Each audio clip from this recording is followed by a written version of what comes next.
Pernah nggak sih ngerasain internet di rumah lemot banget, padahal cuma buat nonton video aja? Nah, hari ini kita bakal bahas sebuah terobosan yang bisa jadi jawaban buat kita semua. Indonesia lagi siap-siap nih buat sebuah lompatan besar di dunia konektivitas internet. Sebuah langkah yang benar-benar bisa mengubah cara kita terhubung satu sama lain. Dan di balik semua ini, ada visi dari Wakil Menteri Komunikasi dan Informatika, Nesar Patria. Beliau bilang, ini tuh bukan sekedar nyambungin orang ke internet, bukan. Tapi ini soal gimana caranya kita bisa kasih akses super cepat yang harganya juga masuk akal buat semua orang. Jadi, internet cepat itu bukan lagi barang mewah, tapi sebuah kebutuhan pokok. Oke, biar kita nggak bingung, ini dia peta perjalanan kita hari ini. Kita bakal mulai dari akar masalahnya, yaitu kesenjangan digital di Indonesia. Terus, kita lihat solusi nirkabel canggih yang ditawarkan, apa aja dampaknya di kehidupan kita sehari-hari, dan gimana semua ini bakal membentuk masa depan digital bangsa. Siap? Yuk, kita mulai. Oke, kita masuk ke bagian pertama. Untuk paham kenapa terobosan ini penting banget, kita harus lihat dulu tantangan super besar yang dihadapi Indonesia, yaitu menghubungkan negara kepulauan kita yang luas ini. Jadi, kalau ditanya, kondisi internet kita sekarang tuh gimana sih? Well, kurang lebih begini. Masih banyak banget rumah yang belum punya akses internet kabel. Kalaupun ada, seringkali kecepatannya, ya gitu deh, kadang lambat banget. Dan biayanya lumayan menguras kantong bagi sebagian besar masyarakat. Dan ini bukan cuma perasaan kita aja loh. Kalau kita bandingkan dengan negara-negara tetangga di ASEAN, posisi kita cukup bikin mikir. Kecepatan unduh rata-rata kita ada di peringkat 9 dari 10 negara. Jelas banget kan, ada yang harus kita kejar. Terus pertanyaannya kan, kenapa nggak tarik kabel fiber optik aja ke seluruh pelosok? Nah, jawabannya ada di geografi negara kita. Coba bayangin betapa rumit, lama, dan mahalnya menarik kabel, nyebrangin lautan, dan melewati ribuan pulau. Pendekatan yang baru ini menawarkan kebalikannya, pemasangan yang cepat, biaya lebih terjangkau, dan yang paling penting bisa melompati semua rintangan geografis itu. Dan ini dia poin yang paling penting menurut Wamenkominfo Nesar Patria. Ini bukan lagi cuma soal teknis, tapi soal keadilan digital. Kenapa sih internet super kencang cuma bisa dinikmati oleh orang-orang di kota besar aja? Seharusnya ini jadi hak semua warga negara Indonesia dimanapun mereka berada. Oke. Masalahnya udah jelas banget ya. Sekarang saatnya kita kenalan sama pahlawannya nih.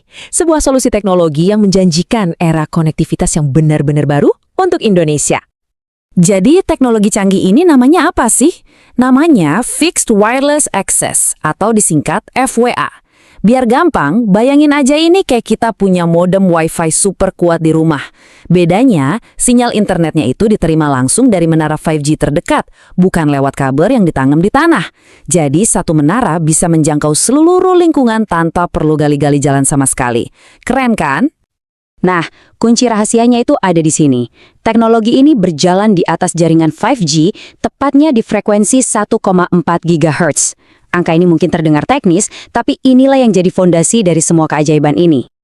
Dan yang menarik, proyek raksasa ini tuh bukan kerjaan satu pihak aja. Ini benar-benar kerja keroyokan. Ada pihak swasta sebagai penyedia teknologinya, yaitu Surge, ada mitra internasional dari Jepang, dan tentu saja ada dukungan strategis penuh dari pemerintah Indonesia. Semua pihak bergerak bareng-bareng.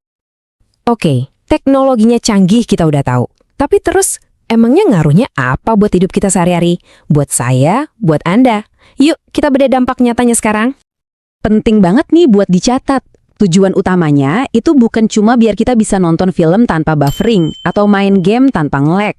Tujuannya jauh lebih besar dari itu, yaitu untuk mendorong sektor-sektor paling penting dalam ekonomi dan masyarakat kita. Jadi, siapa aja yang bakal paling ngerasain manfaatnya? Coba deh kita bayangin, para pelaku UMKM yang akhirnya bisa jualan online dengan lancar jaya.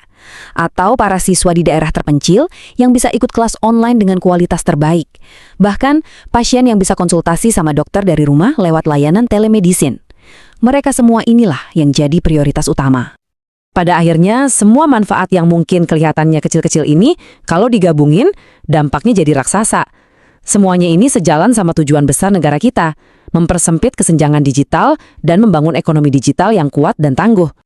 Sekarang, yuk kita coba lihat dari kacamata yang lebih luas. Karena ini semua bukan cuma soal kecepatan internet loh, ini tentang visi jangka panjang untuk masa depan Indonesia. Dan kutipan dari Pak Nezar Patria ini merangkum semuanya dengan sangat indah. Kita nggak lagi ngomongin soal megabit per detik. Kita ngomongin tentang masa depan, di mana koneksi internet yang lancar itu membuka pintu inovasi bagi siapa saja, di mana saja, dan menjadikan teknologi sebagai mesin penggerak kemajuan bangsa kita. Jadi intinya apa? Ini tuh lebih dari sekedar proyek teknologi. Ini adalah sebuah pernyataan sikap.